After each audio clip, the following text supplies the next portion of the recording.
Yo, what's going on, guys? Welcome back to another episode of Georgia Sports Nation. We got some more Hawks content coming for you guys. Not really much Braves news to talk about this week, so we're going to be doing an all Hawks episode tonight. We're going to be discussing and recapping the Blazers' loss at the beginning of the week, as well as the total domination over the Suns on Wednesday night. We're going to be previewing the Hawks Nuggets game for tomorrow, and then as a bonus segment, going to be discussing Trae Young not named to the All Star team and just kind of give our thoughts as to maybe why that didn't happen and other snubs that we thought should have gotten in over other people. But without further ado, I got OG here with me. What have you thought of this week so far from the Hawks' perspective, OG, starting with that Blazers loss at the beginning of the week? Blazers loss was tough, man. Uh, both teams played terrible defense. Honestly, um, it was just shots being made galore. It all boiled down to just a small intricacies of the game, if I could get that word out. But we just couldn't close. That's it. A couple of big free throws missed down the stretch by Bogey. The Hawks went 24-30 from the free throw line. That's actually a good percentage, but those six that was missed kind of cost us the game. You got two guys that's 78% or better in Bogey and JC, and Bogey went 5 for 7 at the line. That's not bad, but his two that he missed was critical. And JC went 2 for 6. Everybody else made their free throws. We lost by 4 points. Um, DeJounte's been hot. It, it's just one of those games where hey, sometimes you just don't get the win. Um, I kind of felt like the refs was allowing. I'm not saying I'm blaming the refs, but I kind of felt like the refs was allowing Dame Lillard to just have his way. He went 17 of 17 from the free throw line. Yeah, that's crazy. And uh, this game for me, the big difference here, and obviously those free throws, I guarantee you're never going to see that again from John Collins missing 2 of 6 at the line. He's over an 80% free throw shooter for the season. Right, right, Not going to yeah, happen. But yeah. for the Blazers, they made 19 threes, 19 for 40, 47.5%. And when you have Jeremy Grant, Damian Lillard, and Anthony Simons, all 20-point per game scores, all go over 20, and Dame for 42, you're really not gonna win the game. You got to limit at least one of those guys, especially under 20. Got to hold them under their average. But unfortunately, Hawks were not able to do that. And we've seen the Hawks win these types of games earlier in the season, where we would win these shootout games.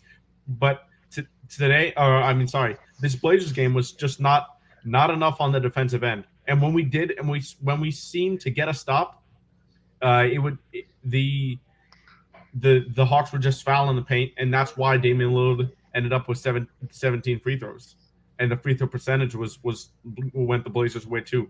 So down the They, stretch, that the Blazers have good shot making guys. Dame, obviously, arguably the best in the league, making clutch shots. You got Anthony Simons, who hit a bunch of clutch shots in his career, and then Jeremy Grant, those 3 20-point per game scores. When you get in a close game down the stretch with these guys, they're going to make tough shots, and that's really what the Blazers did, I thought.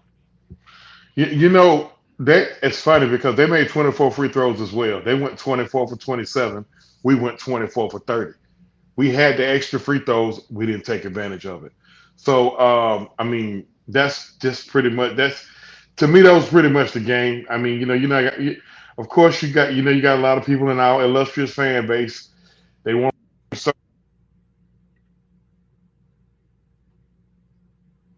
You there?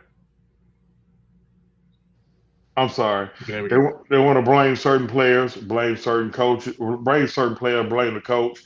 But I try to tell people, listen. Sometimes it just boils down to winning and losing. Like it was a team loss. I could point to a whole lot of things as to why we lost that game. The main thing that stuck out with me was the free throw shooting. We missed 3 more free throws than they missed, and it ultimately cost us the game.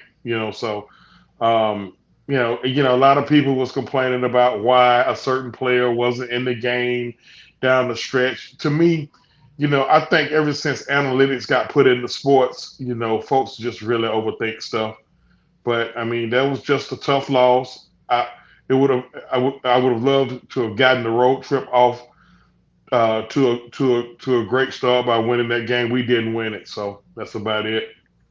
Yeah, and before we get to the biggest news of this game, that wasn't the result, I want to discuss Bogdan Bogdanovic for a little bit because we saw all the discourse around Bogey after that game. Everybody's like, "Oh, get him out of here.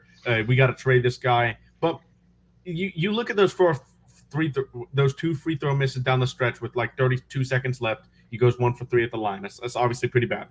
But in 32 minutes, Bogey had 23, 7, added a steal, 4 rebounds, shot a decently efficient 7 of 16, and went 40% from 3 for 4 threes. That is a good game overall. That's a pretty good. And when you get 23 points off your bench, as well as 13 from AJ Griffin, you can't just magnify those 2 missed free throws and disregard the other 32 minutes of his entire playing time. And that's what I feel like a lot of fans do, especially star players. And while Bogdanovich is not a star, he's well above an average player. And I feel like people put so much pressure on star players to make free throws down the stretch, and they normally do. But when they don't, it is magnified like 1,000 times more. And it's kind of an unfortunate situation for Bogdanovich. But one thing about it, Mike, I wasn't a prisoner in the moment. I wasn't talking about getting rid of him, but I did. I was critical of him of not making the free throws. Yeah. But I wasn't, you know, I don't do that prisoner in the moment stuff. I mean, like, I don't do all that. I call that, I don't do that.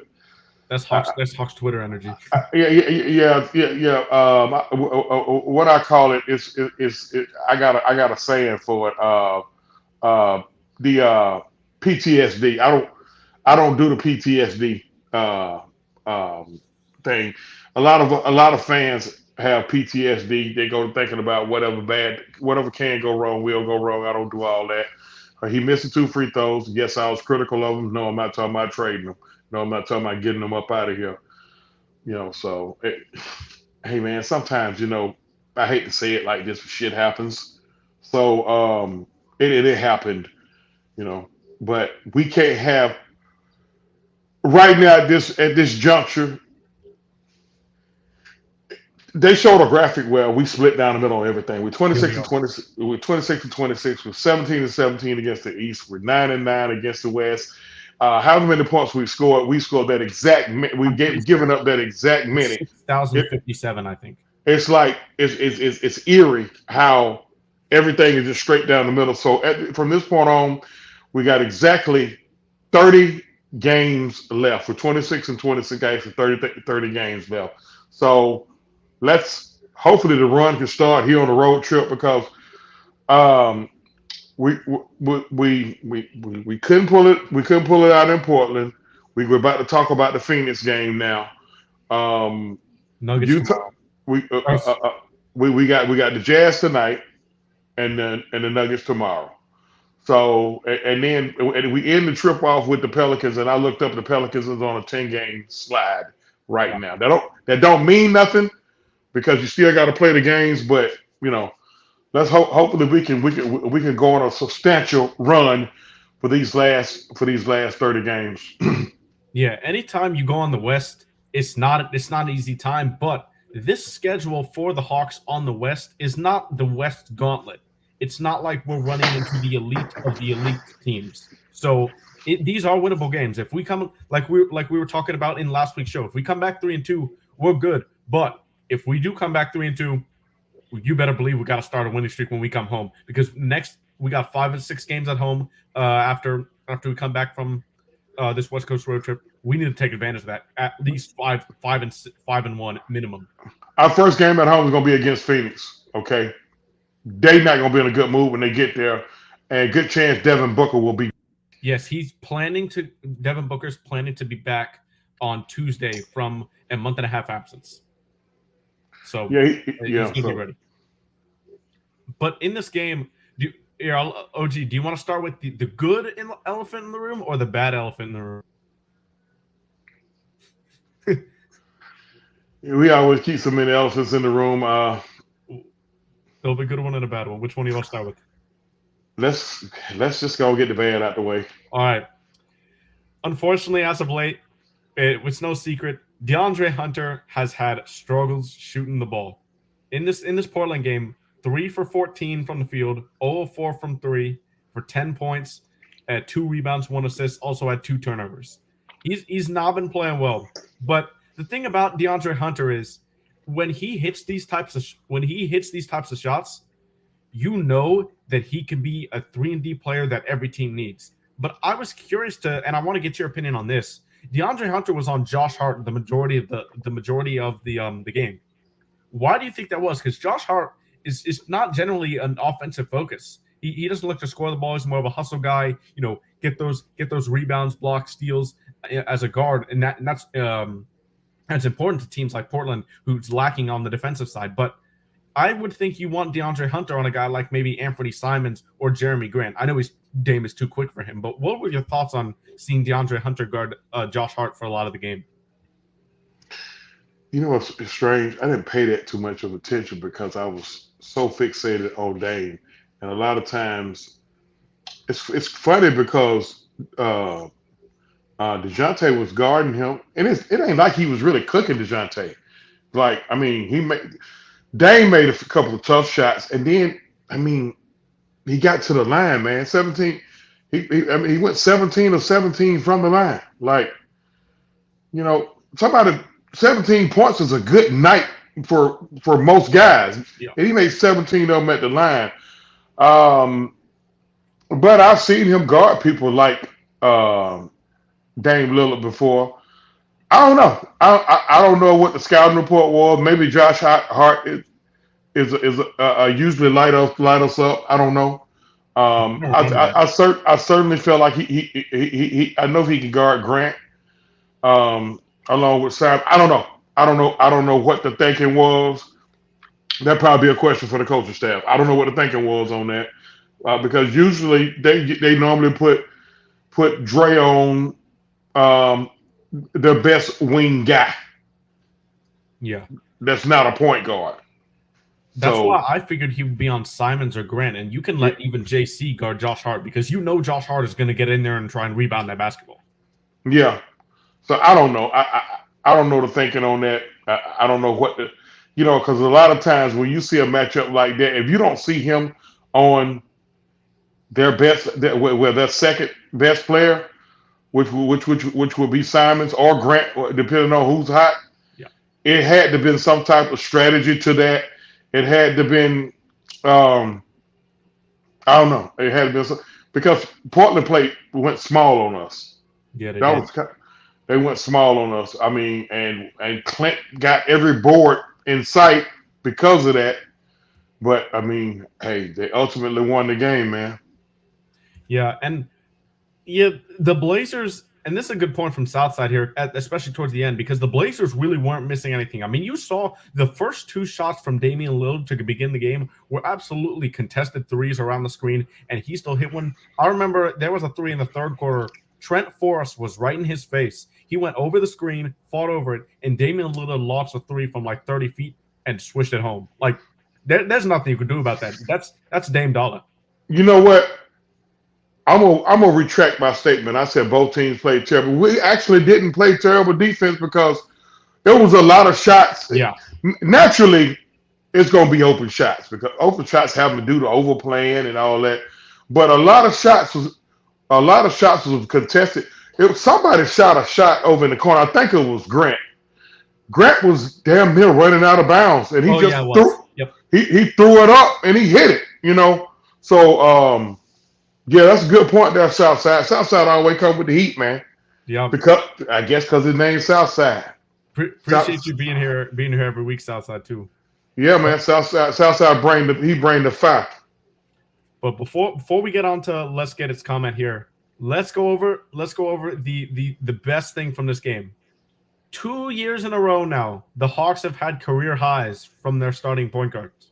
DeJounte Murray with a career high 40 points with 5 for 8 from 3, 13 for 25 from the field, and added 2 steals, 8 rebounds, and 7 assists. Right now, DeJounte Murray is playing an elite brand of basketball. The best offensive stretch of his career, bar none. And it's not particularly close.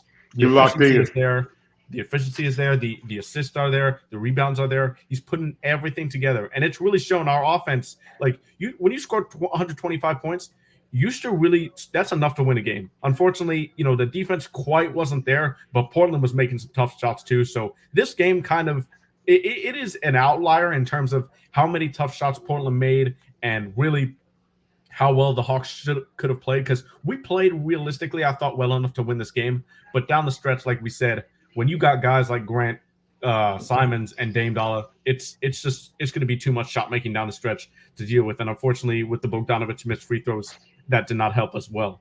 But we got to talk about DeJounte Murray right now, because with Trae Young, he's playing really well. Trae obviously was not in this game with that right ankle soreness, but DeJounte Murray now, when he's shooting this hot from three, he's now been our best catch and shoot three-point shooter this year, bar AJ Griffin. And when did a lot of Hawks fans and really people around the league did not see that coming from DeJounte. It's been a pleasant surprise how good his catch and shoot three has been this entire season so far. I expect him to cool back off, but right now he in the zone. Yeah. Like Dominique said, just at this point until he cool off, feed him and fan him. That's it. And you already know he gonna give it to you on offense. So on defense, you already know he's gonna give it to you on defense. So right now, feed him and fan him until he start cooling off. And then once he cools off, then maybe somebody else had a hot hand. Maybe Trae had a hot hand. Bogey had a hot hand. The key to our team, Mikey, and I keep saying this, and I know I sound like a broken record, is two keys: health and consistency. Health and consistency. We stay healthy. When you stay healthy, they're going to go hand in hand. When you stay healthy, the consistency going to come. And we're a dangerous team. We are a different basketball team when we're healthy. Yeah, we definitely are. And we're a different basketball team. We're not the 8th seed when we're healthy. Record-wise, we're the 8th seed, but when we're healthy, we're not the 8th seed. So we just gotta hope these guys stay healthy, and they stay healthy. The consistency gonna come with them staying healthy. Yeah, I completely agree. But I want to get to this comment here from Let's Get It. He says, we've been too inconsistent the entire season so far. Yes, this Hawks team for sure has been inconsistent. I understand we went through Trae and DeJounte, but Collins has not played to his contract. And I do want to discuss this for a minute, because John Collins, for a majority of this year, has improved in almost every single facet of his game. His defense is amazing this year. Many times while Clint Capella was out and Okongwu was in early when Clint was out with that calf strain, when Collins went out, our defense turned to garbage, honestly. Okongwu, as good as he was, couldn't really organize that defensive unit as well as JC did. And his help side block has been so much better. His on-ball defense has been better. The only thing that JC really has struggled with this year is that three-point shot. He's slowly getting back into form as of late, but we know with that finger, it might be cooked for a long time with the boot knee deformity. But I really don't think John Collins' contract, especially after this year, will be that bad. With the cap going up, and also with him improving every facet of his game except for his three-point shot, I really don't think the season has been as dreadful as a lot of people think it has been for him specifically. I think that's an unfair assessment for Collins, and hear me out on this. For one, you brought in a second ball dominant guy. You got two ball dominant guys now. They're going to pretty much take up a good, at least their volume together is going to be almost close to 2/3 of the shots that's being taken offensively. Now you got to spread the rest of the shots between almost Bogey, AJ Griffin, John Collins, Dre. Dre. You don't have to run any plays for Clint. If he got a guy on his back, dump it down there to him, he'll try to get the hook shot on and one, or he get a rebound and the stick back. But You brought in another ball dominant guy. What I do like about I'm gonna go back to the Portland game. They made a conscious effort to try to get Collins the rock down especially early. Especially early. on the block. Okay, he's got to make them free throws. If he make them free throws, he has an 18-9 night. You know what I mean? So I mean, if he make and he's a 80% guy, so I'd expect him to make at the very worst out of 4 free throws, 3 of them.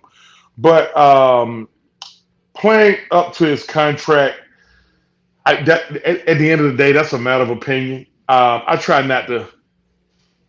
What I will say is earn your money because a lot of people, and I'm not saying that this particular listener is like that, but a lot of people bring up these guys' money as if though it's coming out of their pocket.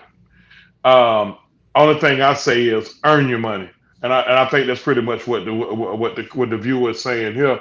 Earn your money, but I think college get kind of a bad rap because it ain't enough shots, man. I mean, it ain't. Look, you got two ball dominant guys. They're both point. You basically running out there 2 point guards to start in your backcourt. So I understand what the viewer is saying. Don't get me wrong now. Don't think I'm disregarding what you're saying, but I think that's kind of unfair to Collins because he can't get as many shots The usage isn't enough. as he needed. Now, with that being said, Collins got to learn how sometimes Collins gets himself taken out of the game because of Foul trouble. this foul trouble. And listen, you don't want to take away nobody's aggressiveness at all. But sometimes you get caught reaching, and every time you reach, the ref's gonna pop him with it. Yep. A lot of times when we get out of games early, it's because we lose his defense early. Because Collins, believe it or not, is a very underrated defender.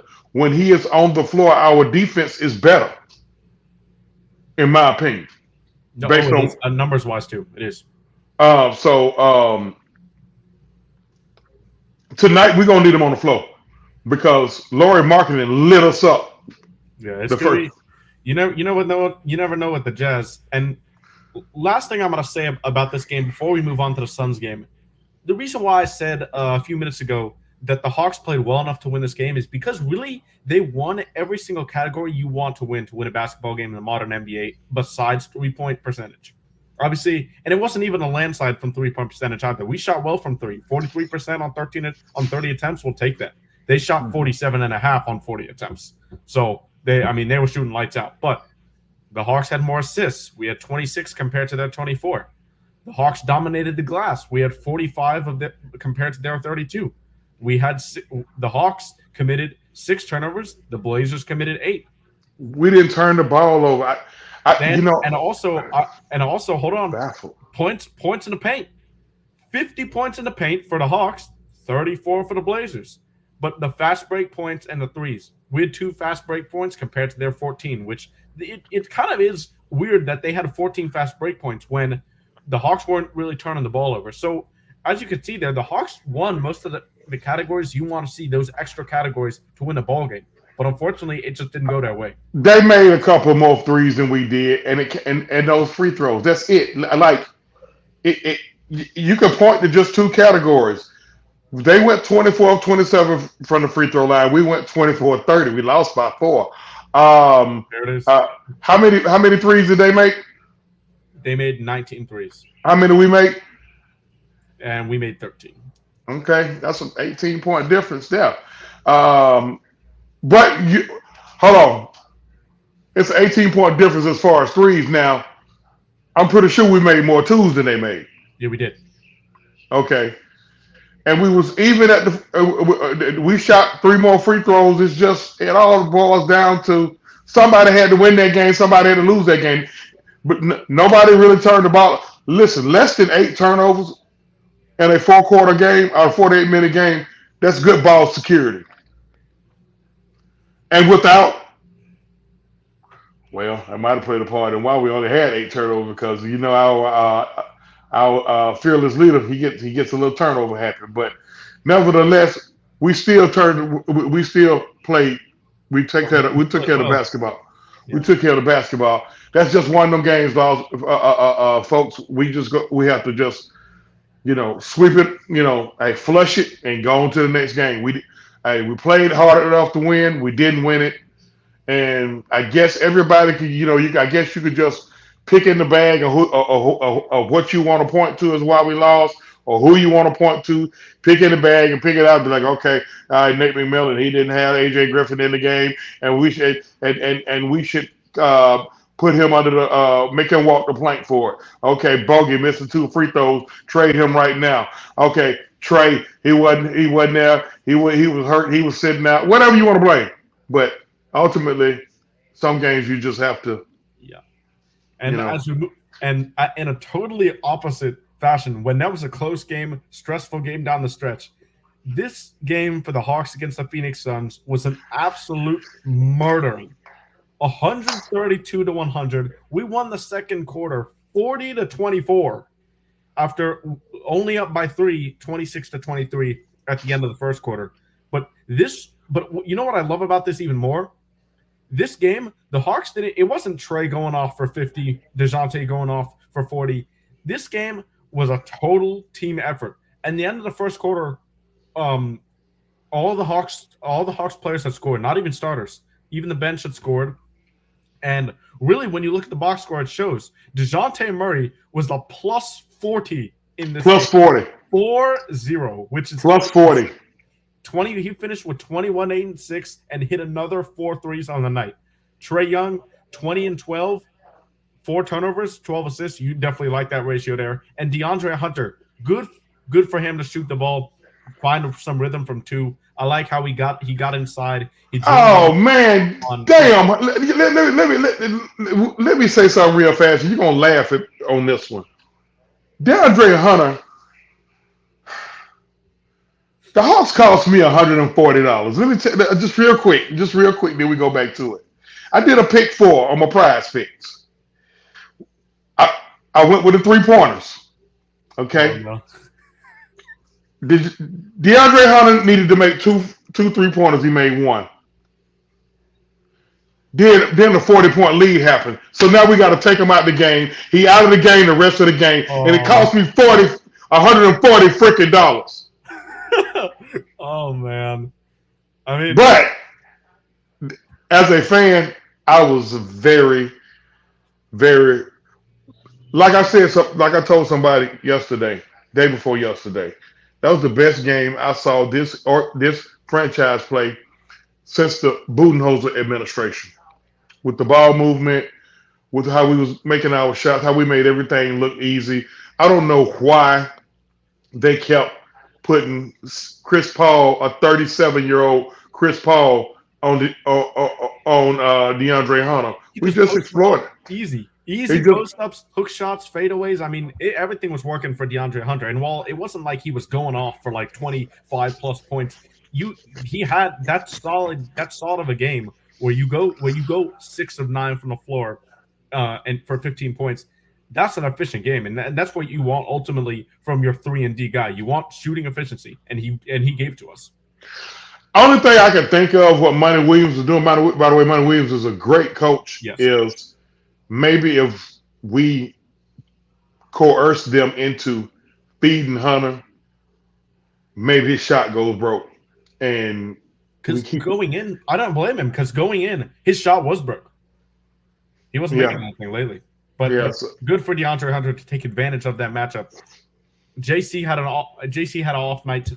He only had 9, but he did have 3 blocks. But Clint Capella also 9 points, 10 rebounds. So not a dominant game by the bigs. But I don't mind the 9-point games from them guys when we win by 32. I don't.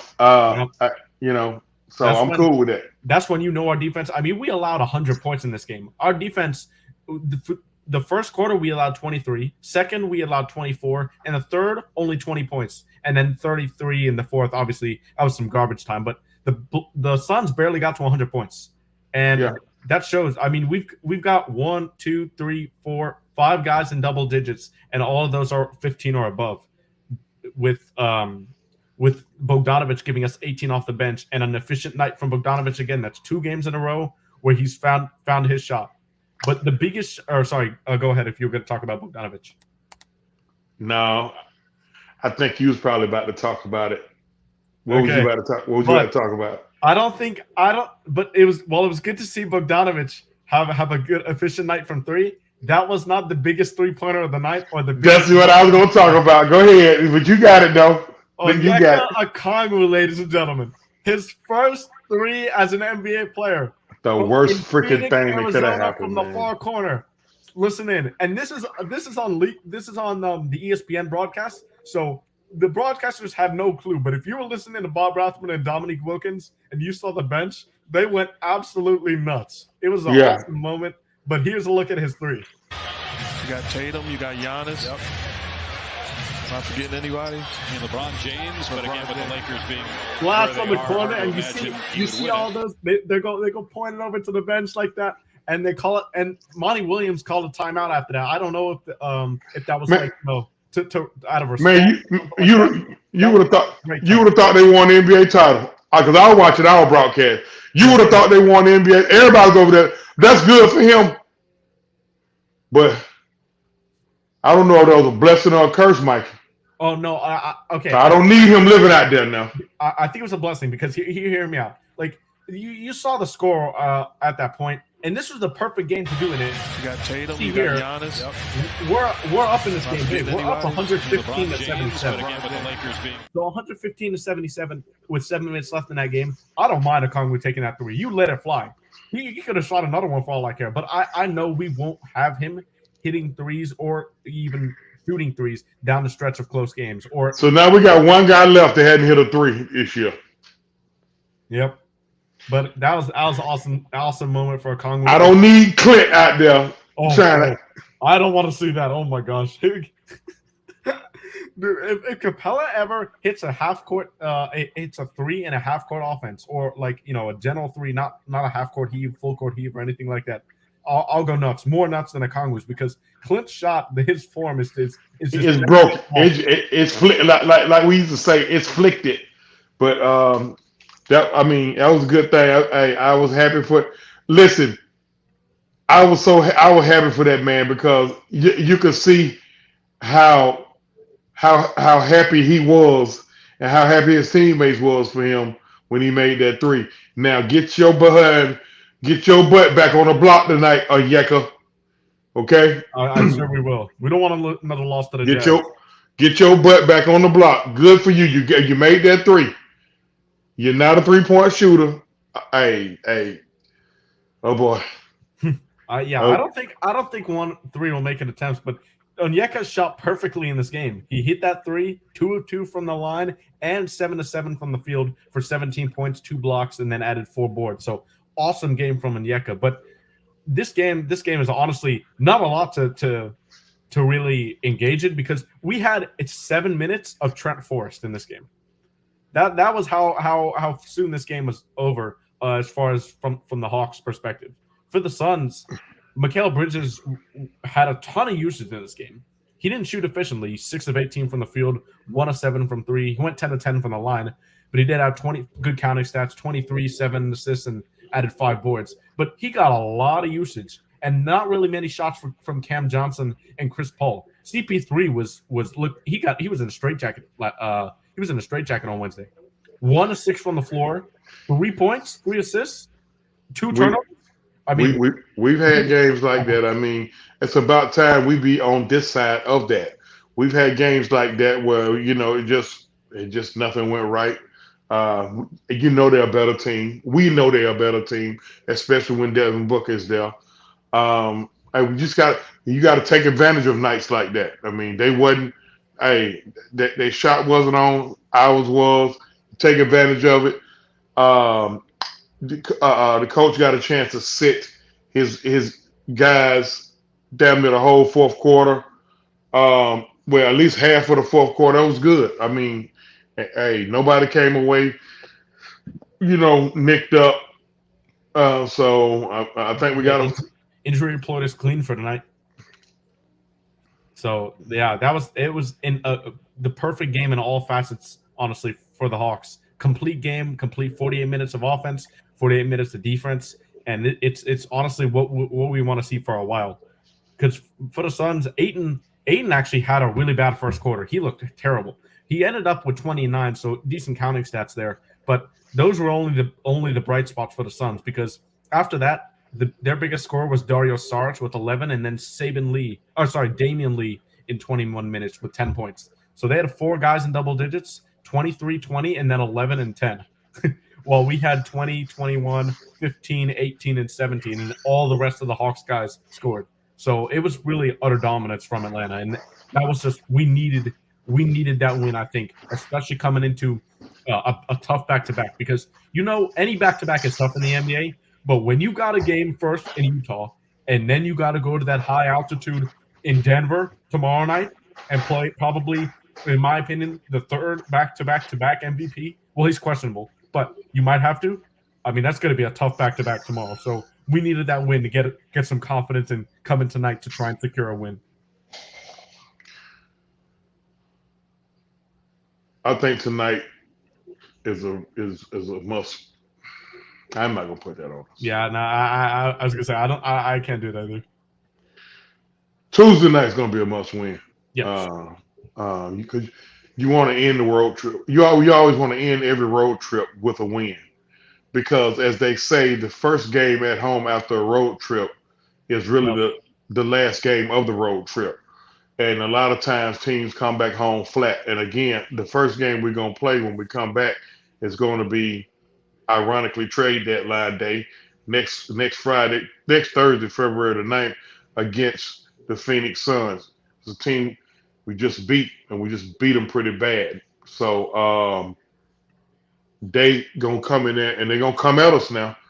Like I said, Booker coming back, but that's next week. Let's focus on so for the game tonight. What are your keys for a Hawks win? Stay connected. I have to use McMillan's terminology. Stay connected. The same defense that I saw Wednesday, I need to see tonight. You stay connected to your guys. When they did hit shots, you make them hit tough shots. Even like if their shot is on like Portland is on, at least make them work for their shots. Okay. Market has been playing out his mind. 24 points in the season. Clarkston plays well for them.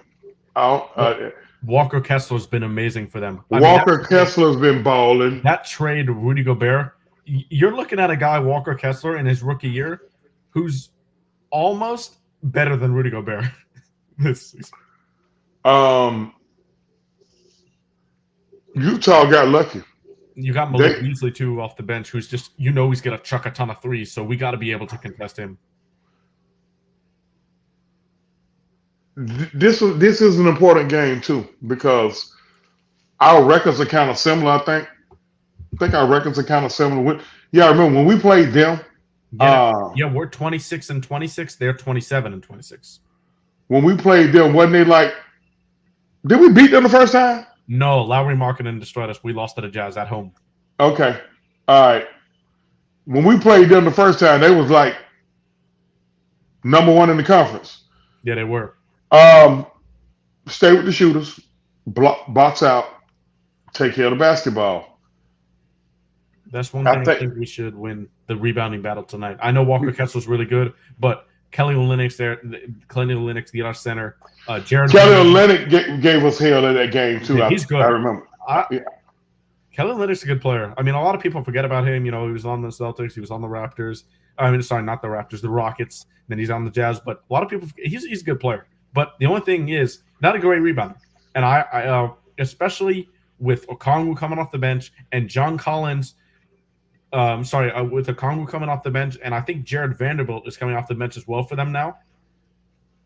This is a night for Okongwu and Collins with Vanderbilt as a small 4 to dominate on the boards. It's going to be tough for Clint Capella and Walker Kessler. Kessler's a 7-footer who's got speed, got length, got athleticism. But I expect the power forwards tonight to dominate on the boards for us. They better. Yeah, I think it's going to be really key, and especially Markkanen obviously is going to be in there for boards as well. But you don't want anybody else to try and get theirs. You can have Lauri Markkanen's probably going to get his 20. It's going to be a tough. Hopefully, it'll be a tough 20. But what you don't want is Clarkson going off for 5 threes, Beasley coming out hot and hitting 4 threes off the bench, Conley having 10 plus assists. You don't want all these guys to have good nights and play their roles. You can maybe let Lauri Markkanen get his, but you got to clamp down on Clarkson, Beasley, Conley, the supporting cast. You got to make sure that they're not having the impact on the game that they normally do. That's my key for tonight. Okay. And with that, if any, let us know your keys to the game tonight as well in the comments. If you think something else, we'll go over it, discuss it, and definitely let us know. Jeez, I could not talk right there. But without further ado, let's get on to the reaction of the All-Stars. Obviously, the All-Stars were released, the reserves this week. Trae Young was not on that list. And what were your immediate thoughts to that, OG? I wasn't surprised. Yeah, same. I wasn't surprised. I'm not upset by it. Do I think he should have made it? Yes. Do I think he had the numbers to make it? Yes. Do I think he should have made it? Meh. He had 20. He's averaging damn near 27 and 10. Yeah. But Jrue Holiday with 19 and 7 made it, but that's because of record.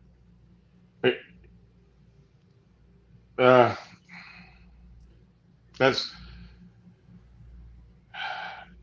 gonna keep to myself why I think he didn't make it, but I'm not surprised he didn't make it.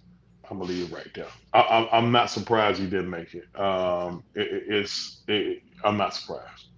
These are the teams. If you didn't have, I pulled it up right here.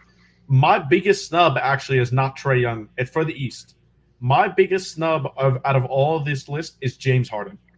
James Harden not being on the All-Star game with how the 76ers have played, and I know he missed some time. I think that is the worst snub of the year. I would have put Harden in over DeRozan. I would have put Harden in over Jrue Holiday. I also would have put Harden in over Tyrese Halliburton. All 3 guys. It's hard not to put Halliburton out. They lead league in assists. Okay, yeah, that's fair enough. That's a little bit controversial, but I'm surprised. I'm surprised. No, I don't see Jalen Brunson. Yeah, Brunson. I knew it was either going to be Jalen Brunson or Julius Randle. I couldn't put both of them in, but I don't know. I probably would have put Brunson in. Jrue Holiday to me is. I know he's on the Bucks. I know they're playing well. I know he's had a great season, but he's averaging 19 and 7. Like that's really not that much All-Star numbers. But the coaches and the players around the league love Jrue Holiday, and that's really what got him in there. The players voted Trae 12th. What? Say that again. The players voted Trae. Now say what you said about why Jrue Holiday is there. Yeah, Jrue Holiday is there again because coaches and players love him. And stop right there. Now, go to our guy. 12th. The players voted Trae Young 12th. They had guys like Brunson, LaMelo Ball over him too. I think it's the opposite. I think a lot of the players, if it was my guess, I think a lot of the players and a few people around the league, their sentiment about Trae is the opposite of Jrue Holiday. Yeah. That's just me putting it mildly. Because honestly, I have to be honest, he should be there. I just think I think he should be there. For me, I definitely would have put Harden over him. I would have put Trae over him, and I also probably would have put Jimmy Butler over him. Butler's not there either. Nope. Bam is. But I know Butler's missed a lot of time. But the Butler, numbers, okay. the 19-7, I can't for an All-Star. I know, Drew Holiday was an All-Star early in his career too. But I just think that I don't think he's done quite enough to be in that All-Star situation. Now, as we look at the West, who do you have any like central snub or a guy that you see? Oh, why is he there? I would replace him with this guy.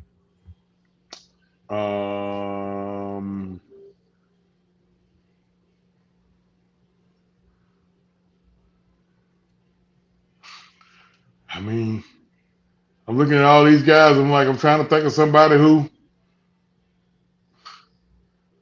all them guys look worthy of making it. For me, Jaren Jackson definitely has a case for it, but he's the guy that I'm looking at that kind of like, I don't know. He missed a good chunk of the first season, but you know who's the 3rd seed right now and has the top 3 offense in the league? The Sacramento Kings. Yeah. You know who's not on this team? De'Aaron Fox, who started the season almost averaging 27 points. Well, I see Sabonis is there. Yeah, and to me, I really don't know how Anthony Davis didn't make it either. He's not even starting. Zion Williamson's starting. I would have had AD in this game as well. Probably would have put him over Jaren Jackson. Those are the fans that got Zion Williamson in there. They're the fans, so that's kind of out of our control. And I agree with every single one here for the West, by the way, except Jaren Jackson Jr. For the East, DeMar DeRozan, he's been really good, but the Bulls' record's not good. Trae's averaging better points, better assists, not true shooting wise, but he's better assists, better average on a better team, and he didn't get in over DeRozan. So that was for me kind of iffy too. So to me, DeMar and Drew Holiday really, really iffy. Tyrese Halliburton, I wanted him to be in there, so I'm happy, but I still think Trae could have made a case over him. But I understand it completely. Halliburton should be there. To me, Jaren Jackson Jr., I don't think should be there just because of the games played. I would have put Fox and, honestly, Anthony Edwards, too, over Jaren Jackson Jr.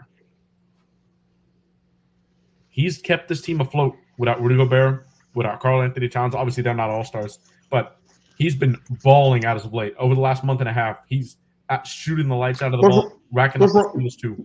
What's wrong with Cat? Is he hurt? Yeah, Cat's been hurt for about almost 2.5 months now. I think it is. We don't even know if he's coming back this season yet. Okay. So the Timberwolves have had a rough year, and Anthony Edwards honestly has kept them afloat. So I would have had him or De'Aaron Fox over Jaren Jackson Jr., even though I love watching Jaren Jackson Jr. Best shot blocker in the league. I mean, and not by statistics I'm going by that either. When I watch the Grizzlies games, and compared to like Rudy Gobert, compared to Bam Adebayo, the other elite shot blockers, I think he's best shot blocker in the league, and that's with Clint Capella on the Hawks too. I think it's good that we have no all-stars because it's going to put a chip on his shoulder. Oh, definitely. Because the other guy in that backcourt deserves some mention too, because he been sizzling Mr. Murray. Yes, he has. Hey, whatever it takes. You want to call it bulletin board material. All right, okay, I don't care. Whatever it takes. Hey, now at this point, show them that they're wrong. Show them that they screwed up. Show them that they messed up. But keep it within the game. Stay calm, clear, connected. Let's send Nate out with a bang because I think it's the writing's on the wall that this is his last year. Definitely. I think this is his last year coaching, period. I think Nate gonna hang it up. I think he's kind of disconnected, if you will, with this generation. Doesn't make him a bad coach, and that's what I try to fight with folks. I try to tell so many people, just because he's not passing your eyeball test don't mean he's a bad coach. You got some of these fans. Word fan is short for fanatic. Just because he too old school, that's not an excuse as to why he's not a good coach. To me, That's a pity party. That's just whining. You got to give me something better than he's too old school.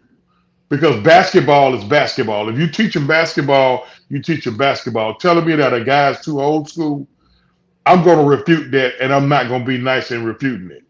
But nevertheless, I expect it'd be cool for this team to have some type of a chip on their shoulder where they can make a substantial run. Hey, let the chips fall where they may. Got to understand, the Boston Celtics last year was 20-21 after 41 games. That's halfway through the season. They wound up making it all the way to 2 games away from winning it all. Same stuff is going on. It's ready to fire Udoka, and this was before the allegations. But, everything started clicking. They made the run. They made it all the way to the finals. I'm hoping for something like this. I think our team is maybe just as talented as Boston was last year. I think when I say just as talented because, they had Brown and Tatum, but everybody else was just role players that just filled in and did the job. Both the Williams guys, the point guard from San Antonio, Derek White, the Pritchard guy, Smart, of course, Horford. Yeah. Guys, Horford played huge for them down the stretch. In the playoffs, he was amazing. And in the playoffs. I think the key difference, I think with the star power we have, we can be that. The only thing I do see us as being a little bit less than that Boston team last year is the depth. If one guy gets hurt on this team, we know that we don't look good. We need to keep this team healthy because our depth, as we know, is not great this year. And for Boston, they did have a lot of depth. That's what I only can see. But the star power is there. We can make that run. Got to be healthy, though. Just somewhat healthy. I don't mind one guy having a little ailment because you can adjust around there. But when you have one guy with an ailment, another guy out for 2 weeks, it's hard. It's hard as hell on the coaches, man. Like, coach got to he got to adjust his rotation. He got to see which guy he think is going to match up with this team, and it's just. Listen, a lot of folks who's never put on a jock strap, only sniffed one. Like I told you, these analytics folks, they drive me nuts. These analytics folks have no idea of what it takes to go out there and try to do X's and O's and coach a professional sport, coaching grown men who make more money than you. That's true. My rant. End of my rant on that. But we got 30 games left, Mikey. The time is now. Definitely. It's got to start. It's got to start. The time is now. Yeah, I know we're on a West Coast swing, but the time is now. We gotta hit go button now because it's imperative that we get out of this play-in stuff. We got to get to a 6th seed, and that means overtaking Miami for the division. Right now, we like 3 games in the loss column behind them. Well, we got to play them 2 more times. So once we get to them, we need to be 2 games or less in the loss column behind them. We got 4 games. We haven't even played the Wizards yet. That's got to be a 4-0 at this point. We have played the Wizards once, I believe. Did we? No, we haven't. Go look at the schedule. I looked at it the other day. I'm like, damn, we ain't played the Wizards yet. Wow. We haven't played the Wizards. That's nuts. Yeah, we actually through with the Magic, and we got 1 more game in Charlotte against Charlotte. So what's going to happen is we're going to probably win twice at their place. They're going to win twice at our place. Those are the games we got. We got to sweep Washington. We need to win the last 2 games against Miami. These are must wins now in our division, and we got to win that last. That's 7 games. I need a 7-0 out of that stretch. In order for us to make that run, we need a 7-0 out of that stretch. And I know somebody gonna say, "Damn, man, that's gonna be tough." Because the 2 games in Miami, I think they back to back in Miami. Yep. And then we just try to 500 the rest of the stretch. 500 or better the rest of the stretch. We do need a minimum 7-game win streak, I do think, out of any time in these 30 games, because when you look at it here, the East is going to be open up in a bit. I don't think it's going to happen, but you saw the news today. Kyrie Irving requested a trade. I mean, if he gets traded and the Nets get worse, I mean, Kevin Durant's not coming back yet. I mean, he's probably going to be back maybe a week and a half, maybe the All-Star break, who knows? But if the Nets get bad without Kyrie, who knows? They're going to dip in the standings. That's another team out of that top 6, and we could take over. So a lot of things can happen. I really don't think Kyrie gets traded, even though he requested. It's a chess move. They've been playing. Yeah, they've been playing chess with each other. It's a chess move. Even and we'll talk about this briefly. But even if Kyrie requested a trade and they're like, okay, yeah, Kyrie, we're not giving you this extension. They don't have to let him walk for nothing. They can execute a sign and trade because of Kyrie's contract and the money that other teams don't want to give him. They can execute a sign and trade and still get things back this summer. So I don't believe the Nets are in absolute panic mode to get something back for Kyrie in these 6 days, because the trade deadline's Thursday. I think it's at 4 p.m. Eastern, if I'm correct. And there's one or two things gonna happen. I don't see it between now and next Thursday. Either they're gonna give him what he wants, or they're gonna trade him. You can't go past the trade deadline and not give him what he wants, because now you got a disgruntled player. And now that's gonna create chemistry issues with the team. You done already fired one coach. You done fired one coach, and you mutually agreed to part ways with the other coach. For all the Kenny Atkinson fans out there, because a good portion of our fan base got him penciled in as our next head coach, either him or Quinn Snyder. Okay. Ex-Bud guys. Okay, I get it. All right, whatever. But Jacques Vaughn's probably not going to be retained as the head coach. He's been doing well. I mean, maybe he does, to be honest, because Nets fans have liked him, actually, and he's done a good job. I don't see why they couldn't keep him, to be honest. He's on a cheaper contract.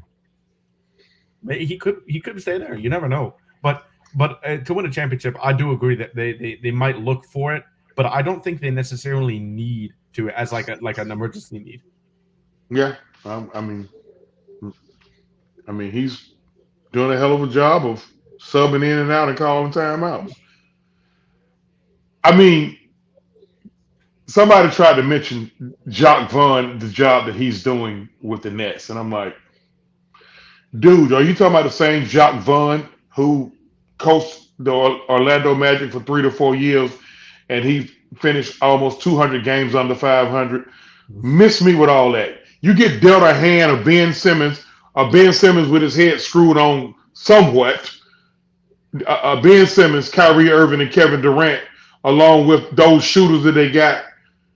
And all you got to do is just see, Steve Nash didn't want to be a yes man. And he wanted to do it his way, and he got fired. Jock right now, of course, he's gonna be the yes man. I'm calling it the way I see it. I'm sorry. I'm not about to make him the second coming of Red Auerbach, Phil Jackson, Popovich, or Pat Riley. I'm sorry. I mean, he's doing an okay job. I see what you're saying. Yeah. But yeah, with that being said, there are our final remarks on the Hawks game tonight, as well as we got a game tomorrow. So if you want to think about what these 2 games against the Jazz tonight, against the Nuggets tomorrow, have in store for us for the Hawks, what do you think are going to be, or what are you looking for specifically for the Hawks in these 2 games over the weekend? And then I'll give mine, and then we'll wrap it up after that. Stay connected, like I said. Take care of the basketball. Make our free throws. Stay connected on defense. Take care of the basketball. Make our free throws. Execute on offense. We win the game against this team. Tomorrow, same thing. It's gonna be tough. Hey, you're playing a guy, like you said, that could be a 3-time MVP. Hey, but they got to play us too. Block out the noise. Don't get too caught up in the officiating because it's gonna be one-sided. A lot of games that we play, the officiating is one-sided, and hopefully we come out healthy. Yeah, for tonight, for me, against the Jazz, they're not a great defensive team. You got to take advantage of here. You got to have the ball movement, like you said. Got to execute on offense and knock down these shots. Hopefully, DeAndre Hunter continues that game like the performance he had, the shooting performance against the Suns. Bogdanovic has found his shot last 2 games. AJ continues to shoot lights out, and we know DeJounte is absolutely burning up from 3 lately. So hopefully that shooting continues. And I think with good execution on offense and low turnovers, I think we should win the game tonight. For tomorrow against the Nuggets, Aaron Gordon and Jokic are questionable right now, so we don't know if they're going to play. If they do, it's going to be a really tough matchup. Aaron Gordon's defended Trae really well in the past. The Nuggets have had our number for a lot of years in the past. So we got to come up with some way. We beat them early this year, didn't we? We did. We did beat the Nuggets earlier this year, and that was actually without Trae. DeJounte led us in that game, so that was a great sign. We allowed Jokic to not dominate every facet of the game. You got to pick and choose with the Jokic. He got hot late in that third quarter. Yep. Jokic got hot, but it wasn't enough. Enough. Yeah, because we had built that big early lead, and we got to get out to an early lead in Denver too, because you know that with the thin air in Denver, the high altitude, you know you're going to be tired by the end of the game. You want to be able to have this game over by the end of the stretch, like 5 minutes, 4 minutes left in the fourth quarter. You want to be up by double digits. Well, Nick going to expand his rotation. He's going to get out. He's going to have to get out of that tunnel vision of a 9-man rotation. He may have to stretch it out to 10 or 11 up there in that altitude. I think so. Yeah, I think we'll see some Aaron Holiday. I think we'll see maybe some Justin Holiday as well. Who knows? But those are my keys for the games for tonight and tomorrow. But with that being said, tell them how they can find you, OG. Instagram and Twitter at OG Truth with the 2 Hertz. YouTube channel Kings Ransom KINGZRANTZOM. You can also catch me on 2 Factor Media Radio 2 FM on Mondays from 6 to 7 with the Big Bird Game Day Report. I'm OG Truth Hertz. I always seek and speak the truth, the whole truth, and nothing but the truth. Mikey, take us home. All right, and you can find me as always on Twitter at PinWizard300 and on YouTube streaming Georgia Sports Nation, recapping Hawks hoops. With that being said, we hope you tune in next week at 6 o'clock p.m. Eastern, another episode of Georgia Sports Nation. And if you're on YouTube, don't forget to like, comment, and subscribe, and we'll see you guys in the next one. Peace.